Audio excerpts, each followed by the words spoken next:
I wanted to welcome you to our webinar. I have a lot of really important things to talk about today. My name is Dr. Michael Linden. I'm the director of Attention Learning Centers. We have an office in Laguna Hills in Orange County and another one in Encinitas. And this was a new topic that I decided to speak on just because it's a very important, timely, kind of vital topic. And it's about what's happening with students, whether they're children, adolescents, or adults, getting ready to return to school as soon as next week during COVID. And it's a very confusing topic because so much is changing and so much is out of our control.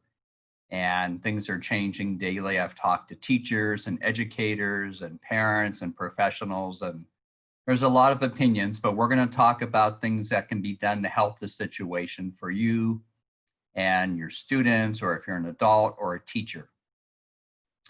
This is an introduction of me. Again, my name is Dr. Michael Linden. I'm a child psychologist and marriage and family therapist, and I've been involved in this field for now more than 35 years. This is the first time I've ever experienced any challenges like this in our healthcare system and school system like this. We've been doing biofeedback for anxiety since 1983 and neurofeedback for attention deficit disorder since 1976.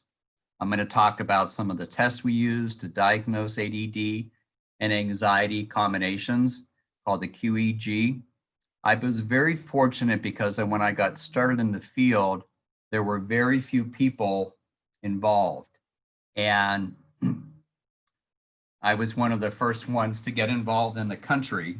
And so the information I'm going to be presenting might be new to some of you, but it's actually been around a long time. But the COVID situation is new to all of us. The other thing we're going to talk about is how this helps. And this is a boy that I saw 10 years ago who, even before COVID, was having problems with impulsivity and outburst and attention. And as a result of what we did with him, he went back to school and was the student of the year. And one of the things the mother said to me is, "You gave me my life back. The improvements were significant. You've changed our life." And it's such a hard situation now that we really need some good options for this. The other thing I'm going to talk about as we're getting started is why I'm involved in this field. And as some of you probably have your own experiences, a lot of it was from my own family and my experiences with my family. And it started with my siblings. Both my brother and sister were misdiagnosed and did not get the diagnosis of ADD until they were adults. My younger brother was diagnosed with dyslexia. He was very bright. He got through high school. It took him 8 years to get his college degree, but he did get through. He ended up getting an MBA, but it took him 4 years to get through the year program.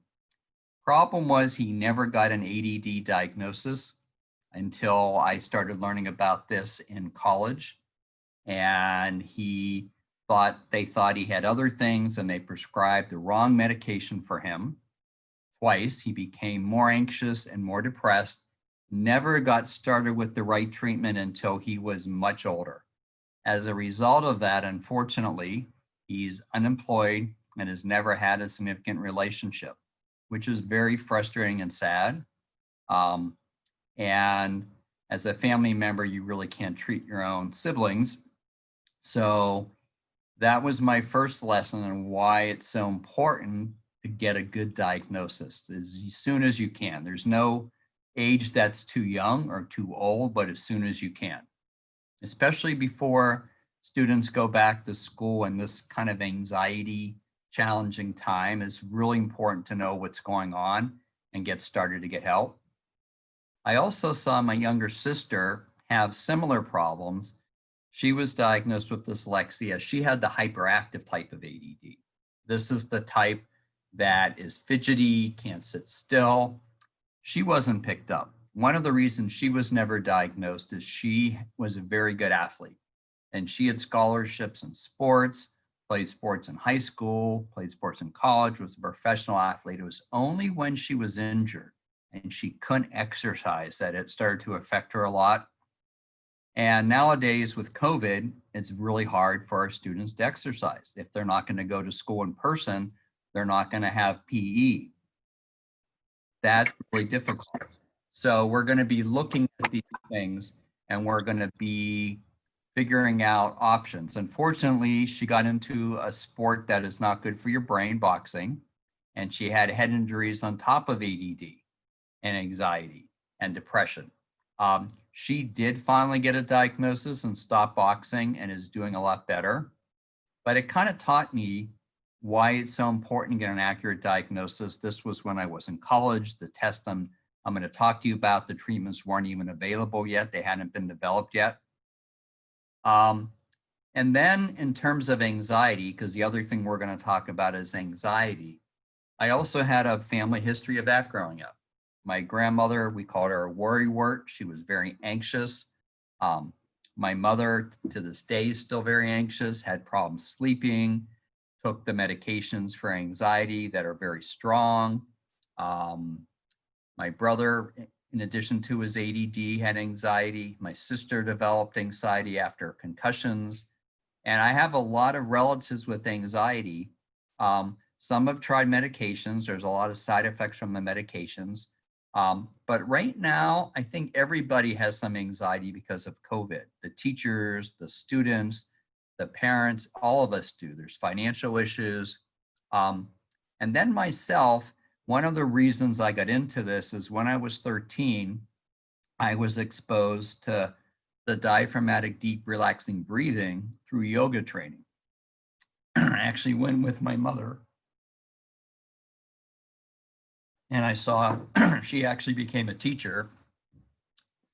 And then it was really good I learned that because when I got older, I had to take the SAT test to get into college. And I had to take the GRE test to get into graduate school. And I had to take the psychology boards to become a licensed psychologist. And for each of those tests, I was able to do the biofeedback and breathing techniques in order to manage anxiety and achieve better. And it made a difference in my scores because I would take some of these tests twice. My own journey continued when I was working on my dissertation and I started to get some GI stomach issues and I started doing the breathing and changed my diet and the symptoms went away within a month. I was actually lucky. I was certified and in training and started doing biofeedback that same year. So I was aware of this.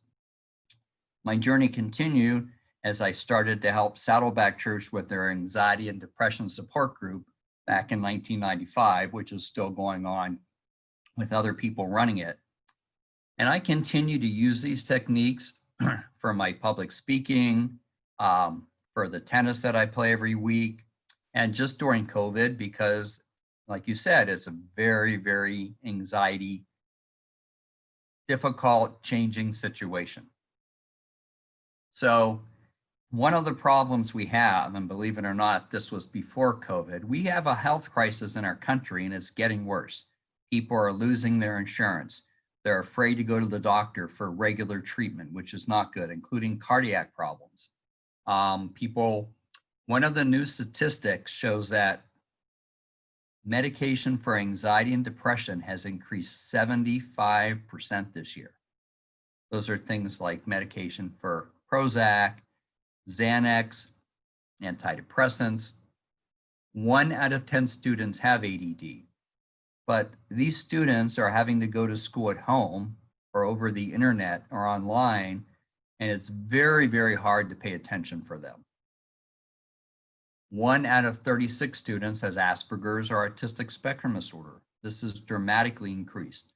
These students not only have a hard time paying attention online, but they're missing the social interaction that they would have at school through social skills group and speech therapy and recess.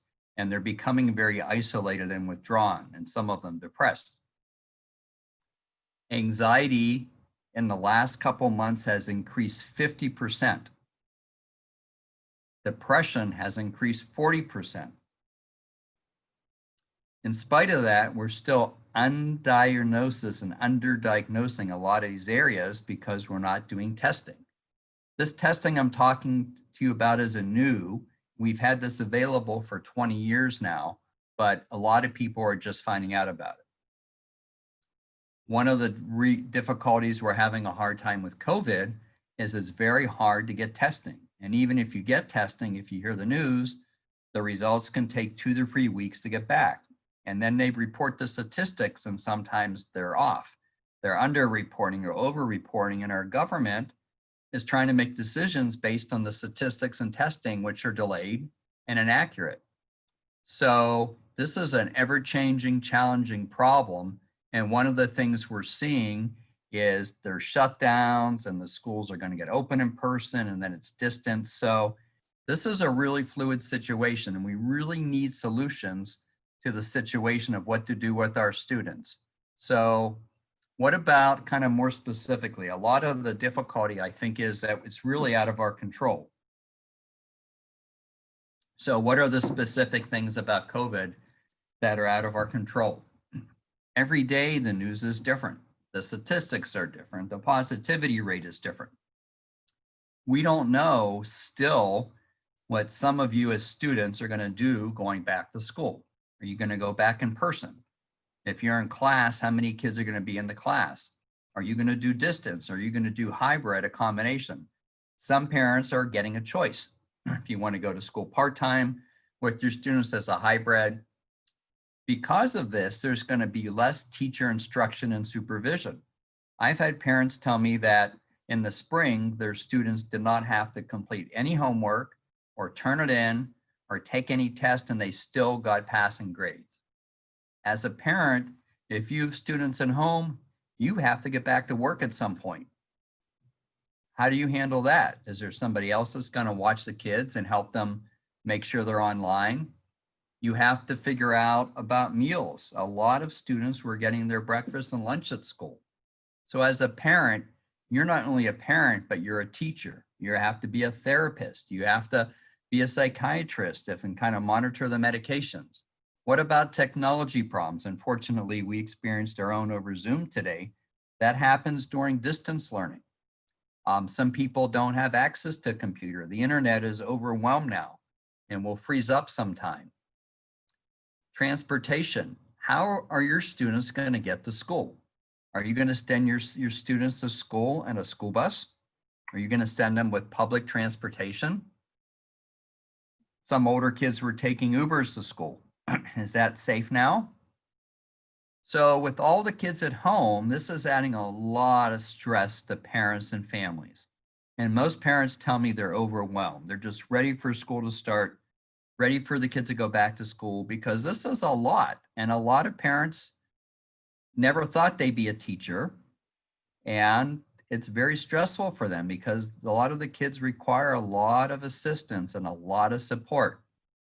When the kids are home, there's more distractions, not only siblings, but video games and TVs. If you're online trying to do a class like this and you're trying to do it over Zoom and there's a video game on in the background, it's very distracting. There's a lack of exercise, as we talked about, without PE. Sports are canceled. So all of our students with ADD who are often very elite and good athletes and get their exercise out and their hyperactivity out aren't practicing unless they're practicing on their own. The other thing that's so important is the social connection. The social connection you get with other students. The kids get with other students. They're missing that. Even if they don't realize they miss it, it's so important to have friends and try to make new friends and interact with the teacher. That's very important for social emotional connections and growth. And if the kids don't go back to school, they're missing that. So in my opinion, there's a lot of missing pieces for brain health. And what are those missing pieces? The missing pieces are, we don't have an individualized testing program. We don't have individualized treatments. And right now, a lot of people are not coming in for help. They don't want to come in because of COVID. People are laid off. They don't have the finances. People's insurance is, you can't even get through to the insurance companies, let alone kind of get help sometimes because people in the companies are working at home and they're hard to get a hold of. So what do we need to do? We need to do anxiety testing. We need to test for anxiety. We'll talk about that. We need to do stress management and relaxation skills, and we'll talk about that. We do biofeedback training specifically for that. We need to test attention. We have a lot of computerized testing. These two tests can be done remotely if we need to without you even coming in the office. We need to work on the brain. What do we have to do with the brain? We have to assess the brain. So we have a test called a QEEG brain map that can tell the difference between anxiety and ADHD and Asperger's, but sometimes we have all these going on. So we need to be able to do all these things at once in a system. But there's a lot of failure, and the failure is due to not having a system. So at our centers, Linden Attention Learning Centers, we have a brain health system, and the brain health system has a number of different factors. We have personalized plans. The personalized plans include neurofeedback, which we're going to talk about. It includes biofeedback. It includes counseling and therapy, which we're doing mostly remotely now. It includes direct neurofeedback, which activates the brain. We do this for head injuries, concussions, and depression. But most importantly, we start with a real thorough assessment. And starting and completing a program is really what's going to lead to success for people. So what does that involve? I'm thinking some of you might be new to this area. You can go ahead and raise your hand on the Zoom if you're kind of just wondering about this. I like to call attention deficit disorder interest deficit disorder because it shows up when you're bored. Is it boring looking at a computer screen for hours a day? It's hard. It's even hard for us as adults to do this. So what we talk about is we talk about different types of ADD. We know there's at least 4 different types of ADD. There's an inattentive type, which a lot of girls and women have, that is distracting and daydreaming. There's a hyperactive type that is more fidgety. There is another type that is more having anxiety. And there is a 4th type that has depression with it. How do you know what type you have? You have to do some brain testing, and we do a test called the QEEG brain map. Why is that important? Because each of these types is treated differently. Each type might get better for one medication or get worse with another. Some of these don't have a medicine that works. Sometimes you'd have to take 4 medications if you have all 4 of these types. So what do these look like? We're going to go over that. Mostly what we're going to talk about is after we do that, how we do neurofeedback. And neurofeedback is a computerized approach that has been done for 40 years to kind of treat the brain. So what does neurofeedback look like? Neurofeedback will look like this. We measure the brain waves, and this is a 1 channel of EEG here. And what we do is we monitor if your brain is going too fast or too slow. So if your brain is going too fast, this EEG brainwave, it looks like a squiggly line. It gets really small and fast. And this yellow bar here, which measures fast activity, gets too high. If your brain is distracted and it's going slow, this red bar gets high, which is your slow activity, and you daydream and you get distracted. The green bar is our calm attention, and we want that to be higher. So how do we look at this? What does this look like? I'm going to show you a video, and on the video, I'm going to turn off my video. You're going to see what happens in real life. You're going to see that this EEG here on the top of the screen is going to change. And as the yellow bar, which is the fast activity for anxiety, gets lower, and the red bar, which is the slow activity for daydreaming and distraction, gets lower, this display, this game is going to move to different frames. You're going to get a point and a beep, and that's actually conditioning and feeding back your brain. And this is the process of neurofeedback that actually trains the brain. So I'm going to let you watch a video of this and I'll explain it again.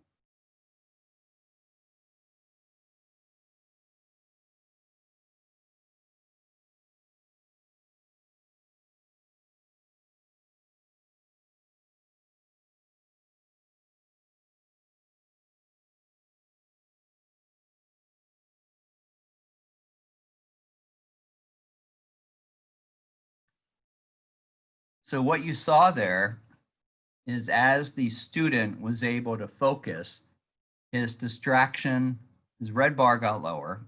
As he sat still and was calm, his yellow bar got lower, and the screen progressed and it got points and beep, and he's actually feeding his brain back, and it's a conditioning loop, and his brain is getting conditioned and treated and healed over time. So that's what the neurofeedback would look like. And what's important when we do these brain maps, we look at the activity in the brain and we figure out where and what speed and what location we should train the brain, because everyone is different. So that would be an example of this. Or we might have another screen and we have a movie that can be a DVD or something streamed. And when you lower your daydreaming in red bar here, and you lower your yellow bar, this movie will get louder and larger. If you move, it gets smaller. And if you get distracted, it gets smaller and softer. So that might look something like this. I'll show you a video of this.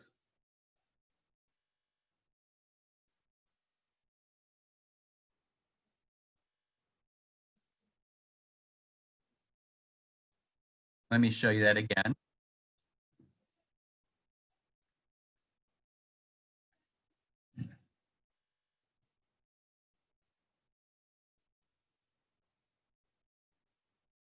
So by paying attention and being calm, his EEG, his brainwaves got in the right speed. He was calm, he was paying attention, the movie played and got louder, and he's feeding back his brain. And we just put a little piece of paper towel where the sensors are. This is the anxiety area. This is the social emotional control area. And this is the attention area. And we're working on normalizing or improving those areas, which help him pay attention better, be less anxious, more focused, and more in control of his social and emotional brain. And this is very important. If you're going to go back to school and you don't know if you're going to be remote, you don't know how your homework's going to be, you don't know if you're going to go back to school, with all these changes, it's even more important than it ever was. So that's called neurofeedback. So what are some coping skills for you as parents or you as students that you can do once your brain is healed and working better? What else can you do? Because this is such an unexpected area, these are some of the challenges for students with ADD, whether they're children, adolescents, and adults, is that the health situation is constantly changing. It's a very difficult financial aspect because as an adult, your parents, or if you're a college student, you have to go back to work, you still have to pay your rent, and a lot of people have lost their jobs or been furloughed. You're quarantined with all these other family members who you might not get along with all the time, and you get on each other's nerves. There's a lot of stress. The reduced physical activity because sports aren't out there, our gyms are closed. Gyms are a really good outlet. It's something that I miss, going to the gym and working with my trainer. One of the things you can do is have a lot of structure. Try to keep the same structure and routine. What do I mean like that? Wake up at the same time every morning. Keep the homework times consistent. Keep the bedtimes consistent. And for the adolescents and children, and even those of you who are adults into computer games, limit your computer time. Limit the TV time, especially the news at this point, because it's so overwhelming and negative, and sometimes it's exaggerated, the headlines are. So what do the brain maps look like? This is a picture of a brain map. that I was telling you about. And the brain,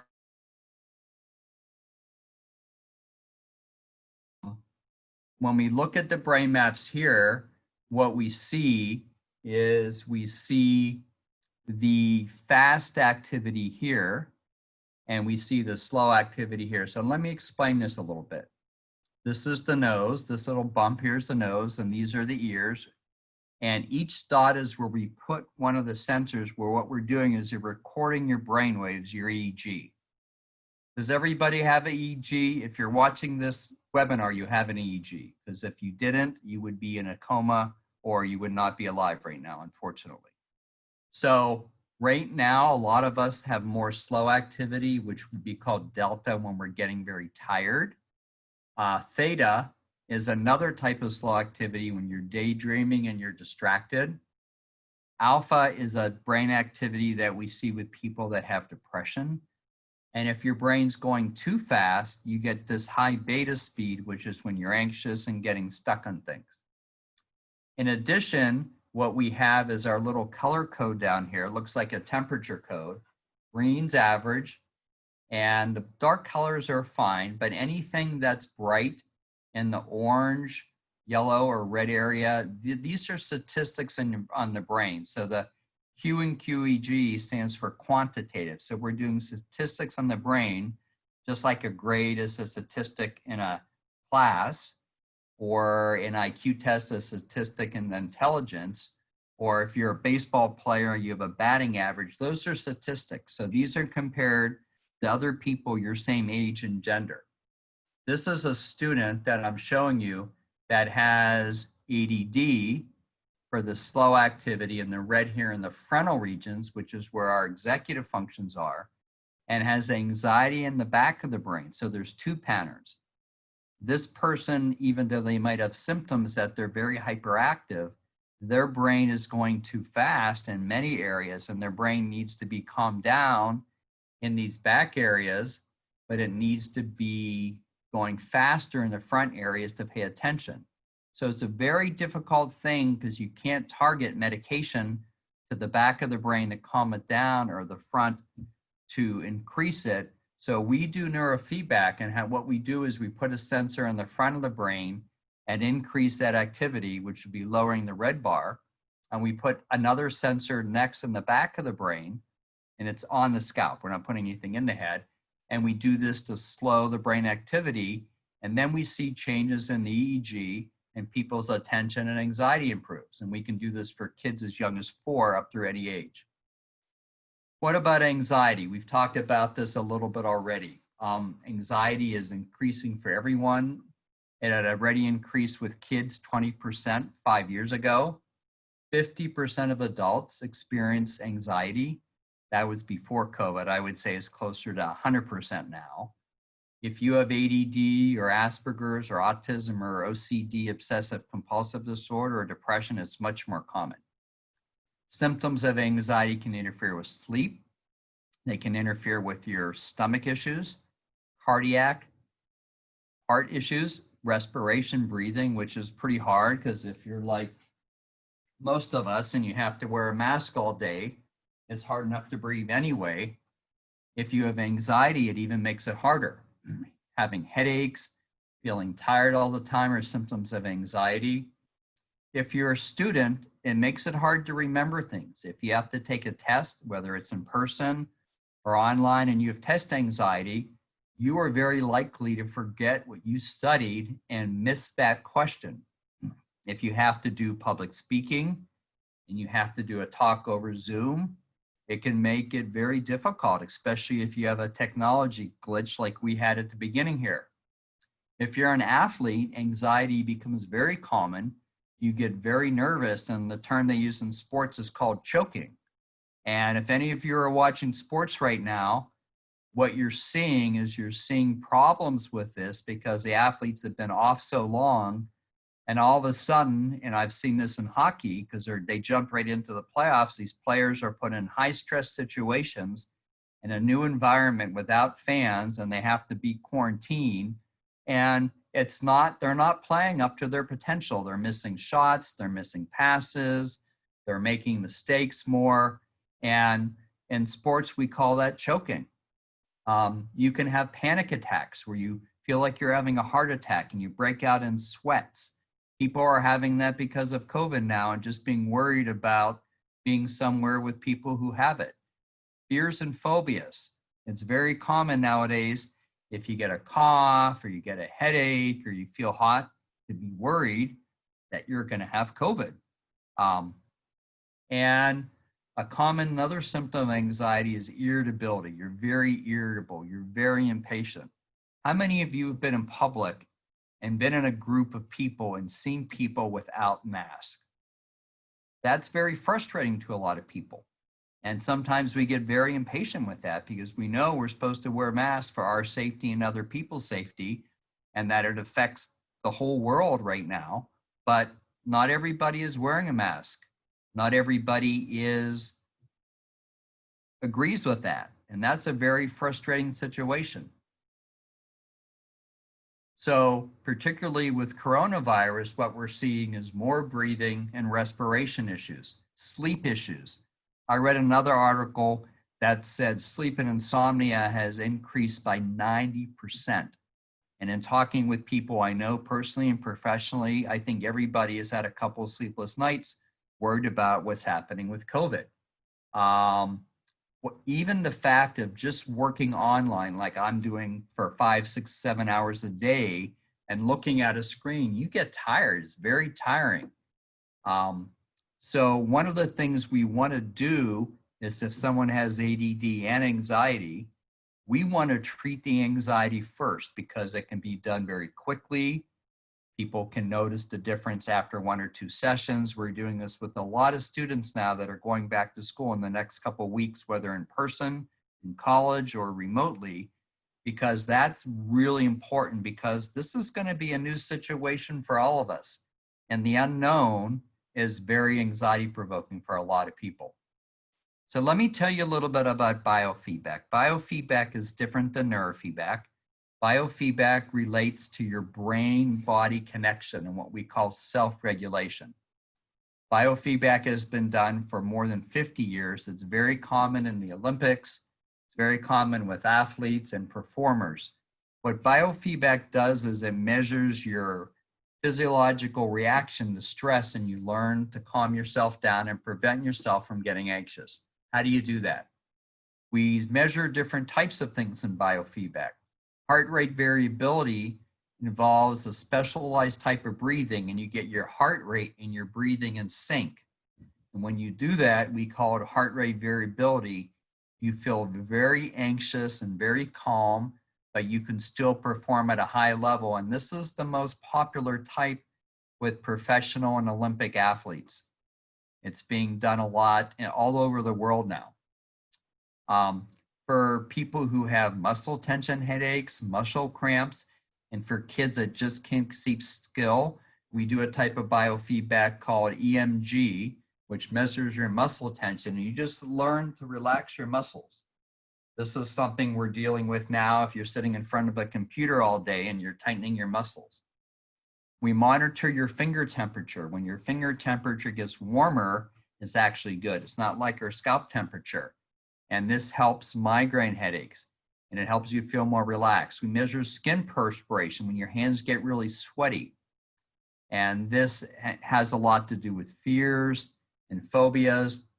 And one of the things that you should do if you know how to do the biofeedback and breathing, once you've learned, you really should practice it twice a day.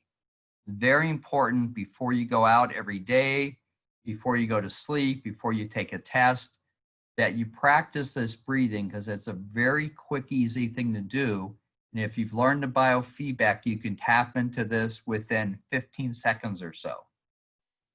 So this is a typical biofeedback screen. And this little bar here is our breathing pacer. And you breathe in for 6 to 8 seconds and you would follow this pacer and you breathe out. And when you get your breathing kind of in sync, the computer plays music and you kind of get feedback that you're getting very relaxed. We measure your measures such as your temperature in your hand and your muscle tension and your skin perspiration.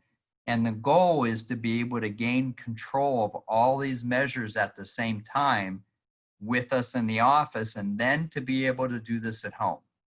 We do have a remote option that we can set this up on a phone or a laptop or a tablet. And after we do a session here and get it hooked up to your equipment, this can be done remotely. This is one of the new things that has been developed in the last year.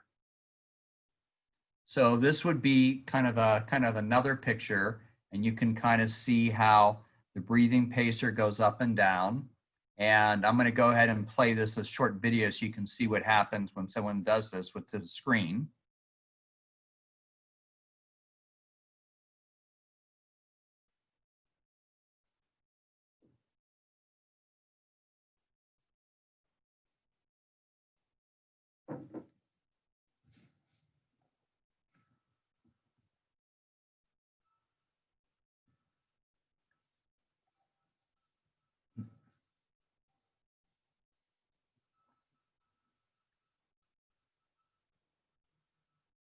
So you breathe in with the pacer, and then you breathe out through your mouth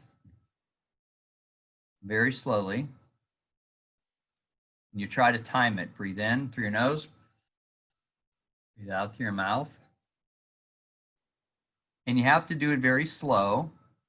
And as you do that, music plays, or if you have your eyes open, you can look at a relaxing scene. But this is training your body-brain connection.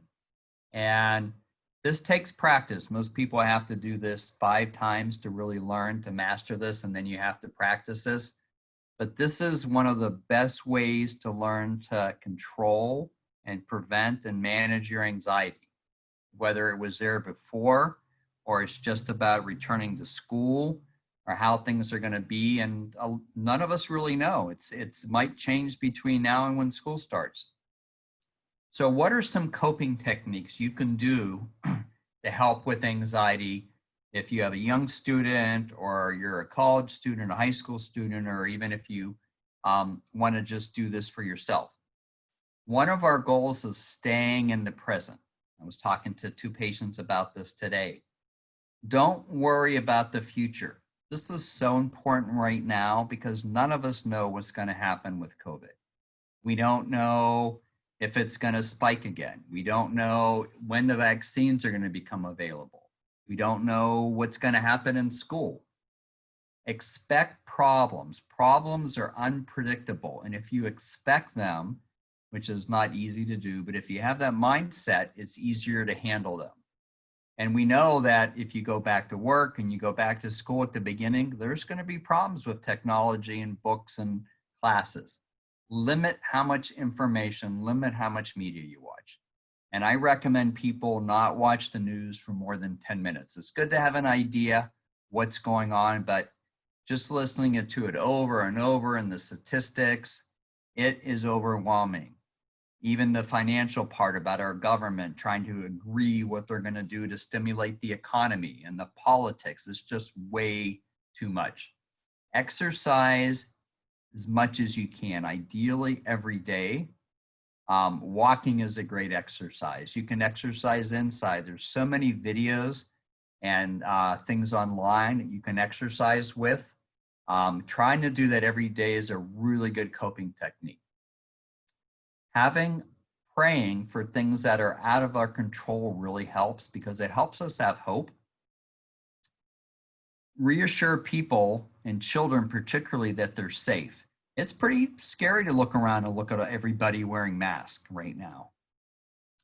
Tell your kids that they can talk about things that they're worried about how they're going to go back to school, whether it's online or in person, and how they're going to get graded, and what homework they're going to have, and how they're going to catch up if they're behind.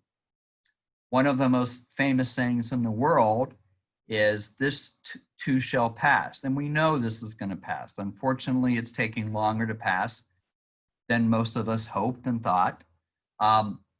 Rick Warren at Saddleback Church, where I work at, running support groups, he says, replace panic with prayer. And every time you start to worry and panic, try to pray. Stay in contact with your family and friends. And I recommend doing this with one person per day. You can text them, you can FaceTime them, you can call them, you can Zoom them. It's very easy to get isolated right now, especially if you don't have a housemate or a roommate. Even with your friends that you can't see. I mean, everybody nowadays appreciates a phone call or even a quick text. I've found that having a good sense of humor and watching things that are really funny is a helpful technique right now. Funny movies, YouTube. One of my old favorite shows growing up is Friends, and I've been recently watching that at night. It's very silly, but it's funny, and laughing is really good for stress. Singing is also very good for anxiety and stress, whether it's worship music, singing to the phone, if you have a karaoke machine at home. Another thing that Rick Warren from Saddleback Church says is replace worry with worship. When you're worried, if you sing, you put on your favorite song on the radio or on your phone and you start singing, it's amazing how it can change your mindset very quickly. I have all these songs on my playlist.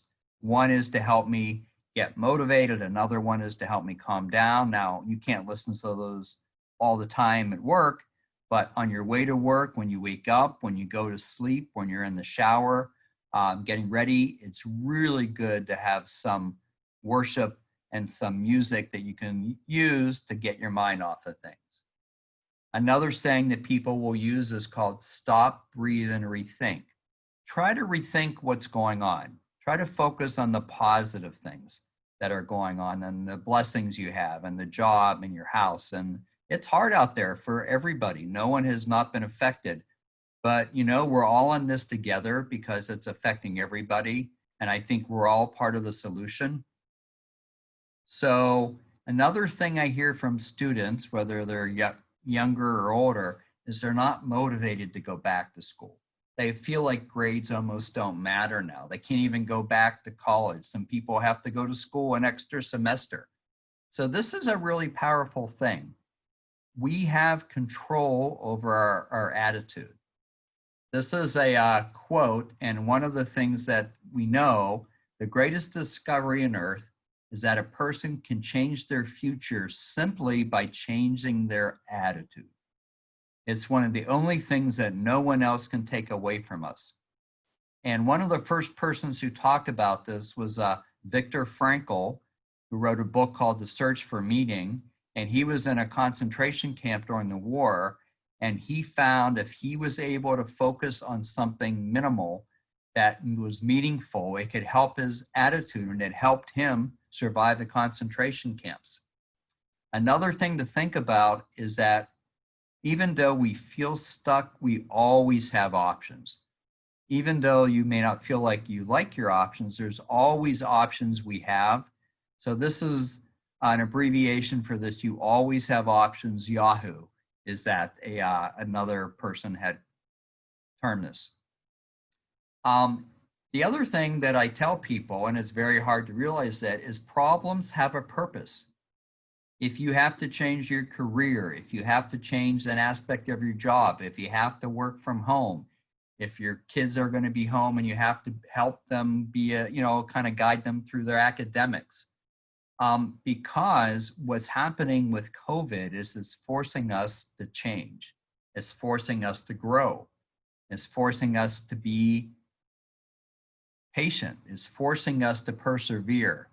So some of the really good Bible verses, and Saddleback Church is doing a whole series for probably 20 weeks on James, is consider it pure joy, my brothers and sisters, when you face trials of many times, because you know that the testing of your faith develops perseverance.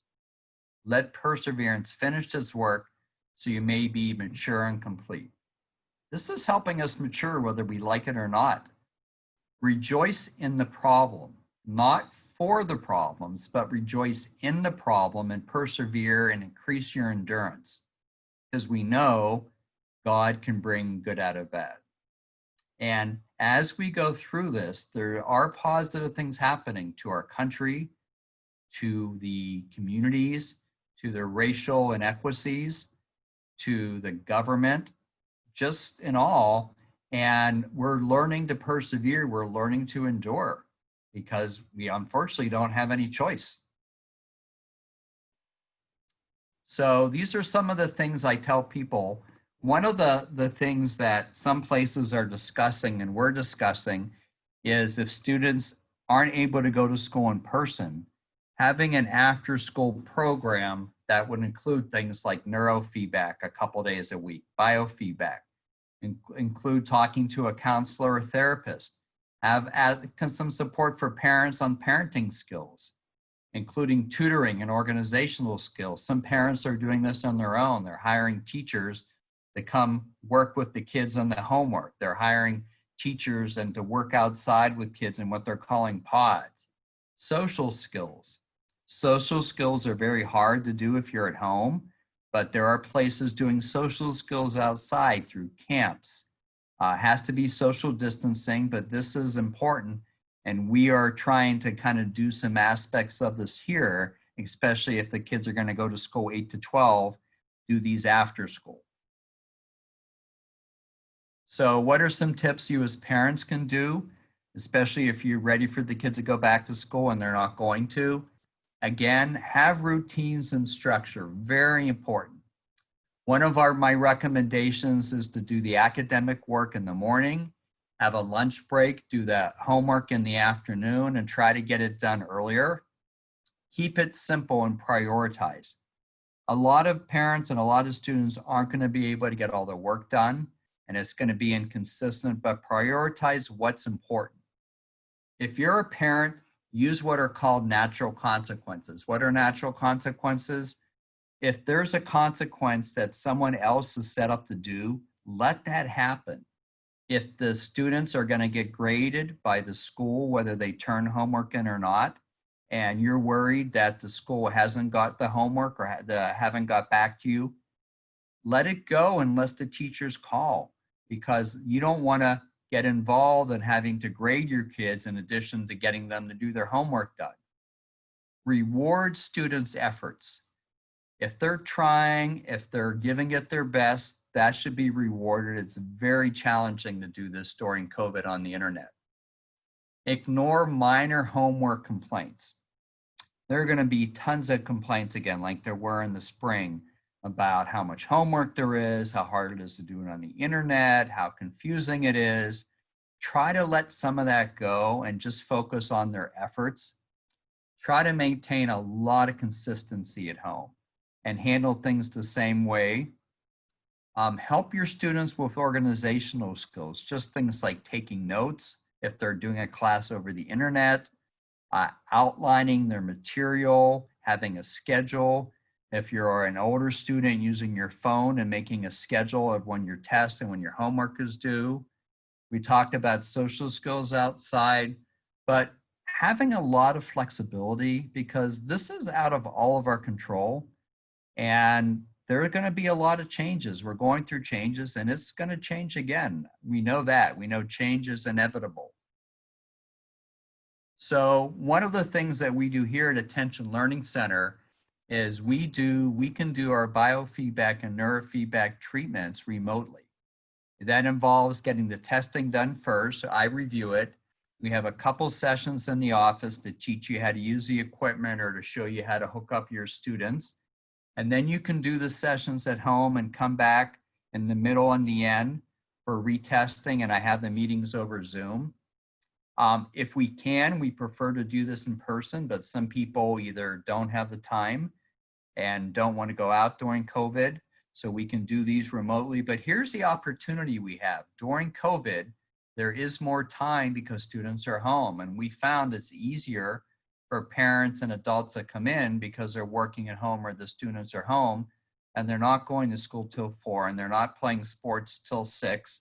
So we have an opportunity of more time, especially even in the next couple of weeks before school starts, we can get people started. So what we talk about is, we used to call these a treatment plan, but we call these an action plan now, because we want to take charge and we want to do an action now to help. And this is the time to do it before school kicks in. What do the action plan involve? It involves an accurate diagnosis. And if you have an accurate diagnosis, you can individualize your treatment. Everyone's brain is different. Everyone's family is different. Everyone's degree and severity is different. So we come up with individual treatment plans for ADD and autistic spectrum disorder and anxiety and depression and concussions. Biofeedback and neurofeedback can be very successful without side effects and can reduce or eliminate medications in most cases. Most importantly, they can provide a long-term solution. And this is an opportunity to do it when people are time before everybody returns to school sometime next year. We have time to get this done, that prepared to be more successful when everyone goes back to school in person, whenever that is. Hopefully that's going to be soon in the fall or definitely early next year.